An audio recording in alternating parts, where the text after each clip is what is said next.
जवाब दें मोदी जी, क्या हिंदू धर्म में वेश्यालय चलाना जायज है? क्या हिंदू धर्म में बार चलाना जायज है?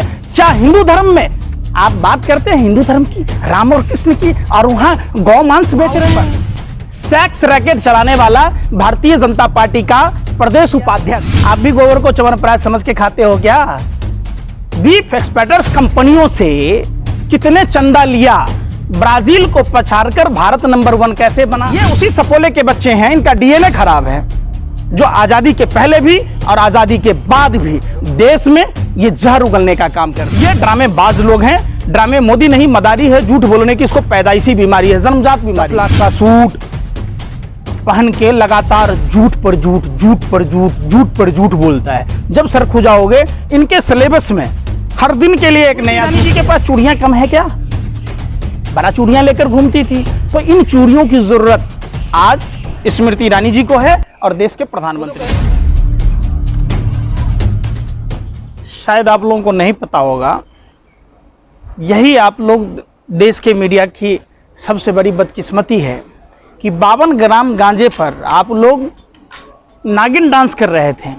5 ग्राम हेरोइन शाहरुख खान का बेटा जिस कोर्डियल क्रूज जहाज पर था, तो उस समय आप लोग नागिन डांस कर रहे थे और आप लोगों ने पूरी कोशिश की थी, लेकिन वही ड्रग्स अडानी के पोर्ट पर जब पकड़ा जाता है तो आप लोगों के मुंह में दही जम जाता है, आप लोग गूंगे और बहरे हो जाते हैं, मानो सत्ता का फेविकॉल आपके गले में अटक जाता है। क्या कारण है कि सिर्फ गुजरात में ही कई बार ड्रग्स के खेप बार बार पकड़े गए? क्या कारण है कि 2000 के नोट छापने के जाली मशीनें और नोट बरामद स्वामीनाथ मंदिर में बरामद हुए? क्या कारण है कि हथियारों का सप्लायर भाजपा का नेता? क्या कारण है कि भारत की खुफिया जानकारी देने का काम भारतीय जनता पार्टी के नेता कैलाश विजयवर्गीय का राइट हैंड ध्रुव सक्सेना करता है? क्या कारण है कि मेघालय में फार्म हाउस पर सेक्स रैकेट चलाने वाला भारतीय जनता पार्टी का प्रदेश उपाध्यक्ष, ये सारे कुकर्मों का जर भारतीय जनता पार्टी है? कह दीजिए चौरे में कार्रवाई होगी? क्या कार्रवाई होगी? सैया हुआ कोतवाल नंगटे नाचमना।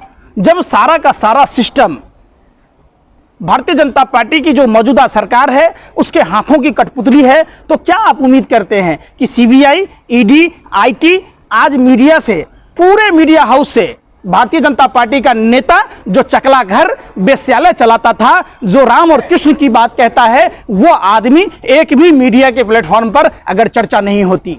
जवाब दें मोदी जी, क्या हिंदू धर्म में वेश्यालय चलाना जायज है? क्या हिंदू धर्म में बार चलाना जायज है?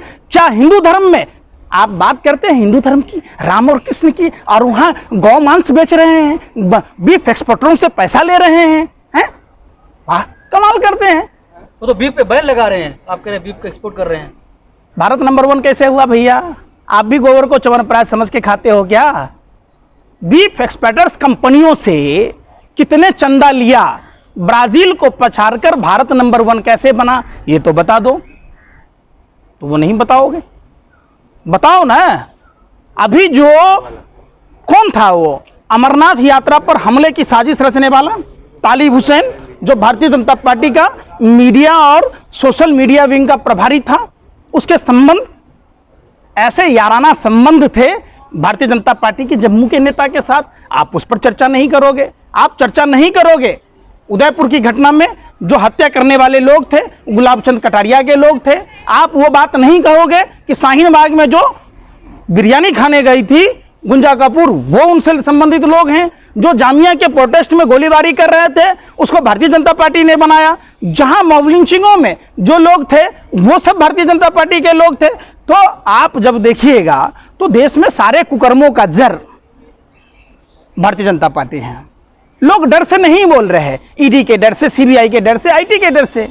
बहस करो ना, आज ही नहीं, ये उसी सपोले के बच्चे हैं, इनका डीएनए खराब है, जो आजादी के पहले भी और आजादी के बाद भी देश में ये जहर उगलने का काम करते हैं। गाय को, भैंस को, बकरी को रूखा सूखा घास खिलाओगे वो अमृत जैसा दूध देता है, लेकिन ये वो सांप है, जिस सांप को अमृत जैसा दूध पिलाओगे तो वो जहर उगलेगा। आपको पता होना चाहिए, जब देश आजादी की लड़ाई लड़ रहा था, ये लोग गोरे अंग्रेजों की दलाली कर रहे थे। जब देश आज़ादी की लड़ाई लड़ रहा था, ये मुस्लिम लीग के फजाहुल हक के साथ मिलकर बंगाल प्रांत में सरकार बना रहे थे 1941 में। 42 में भारत छोड़ो आंदोलन को चलने की चिट्ठी लिख रहे थे। 43 में गुलाम हुसैन नदतुल्लाह खां और जिन्ना के साथ मिलकर सिंध प्रांत में सरकार बना रहे थे। ये वही लोग हैं जो 1945 में गोरे अंग्रेजों ने EX-39 पिस्टल दिया था। किसको दिया था? गोरखपुर के महंत दिग्विजय नाथ को। वो पिस्टल कहता है, महंत कहता है चोरी हो गया। अरे भैया, कौन है गोरे अंग्रेज? क्यों नहीं दिया तुमको? तुम कौन हो? उसके रिश्तेदार हो? आज बीजेपी हर घर अरे सुन तो लो यार, और वही पिस्टल से महात्मा गांधी की हत्या होती है। मतलब आप समझिए, अगर गोड से हिंदू था तो हाथ पर अब्दुल्ला क्यों लिखवाया, खतना क्यों करवाया, और महात्मा गांधी की हत्या क्यों किया, जिन्ना की क्यों नहीं किया, गुलाम हुसैन नदतुल्लाह खां की क्यों नहीं किया?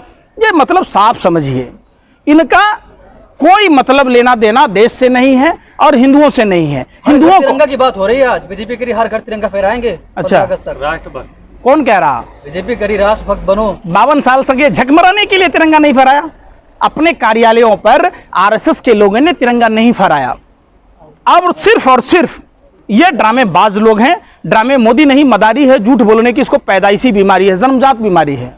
क्यों नहीं 52 साल तक तिरंगा फहराया? क्या कर रहे थे आप?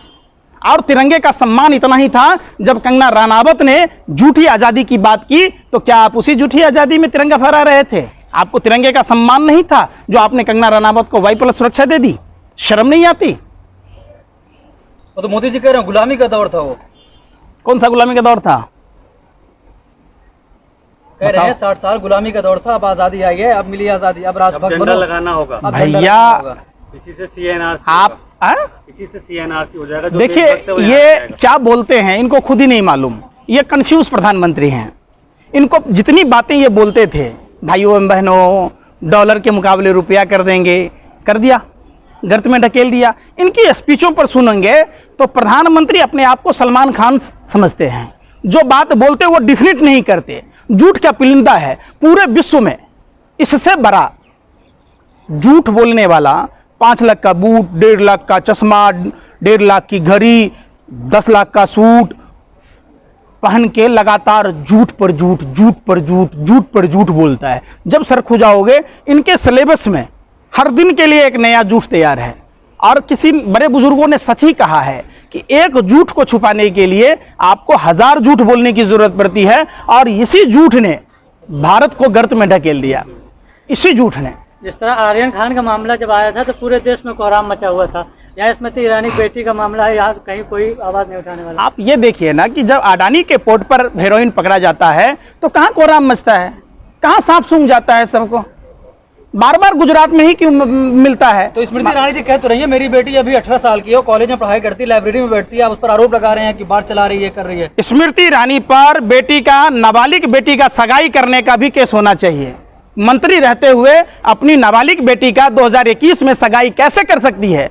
बाल विवाह के दायरे में आता है। जो प्रधानमंत्री का नारा है कि बेटी बचाओ बेटी पढ़ाओ, और शादी की उम्र क्या है सरकार ये बताए? स्मृति ईरानी तो खुद ही फंसती नजर आ रही है। आज स्मृति ईरानी जी के पास चूड़ियां कम है क्या? बड़ा चूड़ियां लेकर घूमती थी। तो इन चूड़ियों की जरूरत आज स्मृति ईरानी जी को है और देश के वो तो प्रधानमंत्री कह रही को है है। राहुल गांधी को हराएं, इसलिए हमारे ऊपर ये सब किया जा रहा है, इल्जाम लगाया जा अरे रहा है। भैया, आप जिस अमेठी की बात होती है, आप अमेठी में आप जाकर देखिए, इन लोगों ने इतनी दुर्दशा फैला दी है, सिर्फ अमेठी में ही नहीं पूरे देश में, जो आप उम्मीद नहीं कर सकते हैं। जो भारत सोच रहा था हवाई चप्पल वाला हवाई यात्रा करने की सोच रहा था, मोदी जी के शासन में हवाई चप्पल छीन लिए गए, प्लास्टिक की बोतल लोग पहनने को मजबूर हो गए, हम एयर इंडिया बेच दिया गया। आप उसकी बात नहीं करेंगे। देश के प्रधानमंत्री को चूड़ियां दिखा रहे हैं आप, इससे क्या समझा जाए? किस मायने में देश को कमजोर माना? आप क्या हैं? आपकी यादाश्त कमजोर है, आपको शंखपुष्पी पिलाने की जरूरत है। आप ये बात स्मृति ईरानी से क्यों नहीं पूछ रहे थे कि तत्कालीन मनमोहन सिंह जी को किस बात के लिए चूड़ियां दिखाया जा रहा था? उस समय आपका जमीर कहाँ था? देश अरे की भाई, सरहदें मजबूत हैं। अरे आप भाई, सुन प्रधानमंत्री तो लो को यार। कैसे भेज सकते हैं? सुन तो लो। जी जी, कौन सा सरहद मजबूत है? चारों तरफ पाकिस्तान। चाइना कहाँ गांव बसाया पता है? पाकिस्तान कांप रहा है। अरे आप लोग गोबर को चवनप्राश समझ के खाते हो, भाजपा भक्तों की तरह। अकल ही नहीं है। आप बताओ ना कि जहां जहां गश्त लगती थी भारत सरकार की तरफ से भारतीय फौजों का आज चाइना ने अरुणाचल के किन किन, आज की बात है क्या, तापिर गांव का बयान भूल गए क्या आप लोग? तापिर गांव ने अंतरात्मा की आवाज पर लोकसभा में बयान दिया था, शायद आप लोग नहीं जानते, आप लोग नहीं बताना चाहते, क्योंकि आपको मिला ही नहीं है। जैसे पहले के राजा महाराजा बांध रखते थे, अब आपको मोदी सरकार ने रखा हुआ है। आप सिर्फ और सिर्फ जैसे घोड़े को चमोटी बांधा जाता है, आप दिमाग डाइवर्ट कर रहे हैं। आप एक बात बताओ, जितनी पैसे अडानी के माफ कर दिए गए, अगर उतना भारत की आवाम के माफ कर दिए जाते तो देश में क्या इतनी बड़ी मंदी आती? क्या बेरोजगारी होता? क्या महंगाई होता? क्या देश का पैसा देश में होता? अगर अडानी भाग गया तो भारत का क्या होगा? कौन देगा इस बात की सिक्योरिटी? आप बता दीजिए। तो आप नहीं बता रहे हैं। शुक्रिया।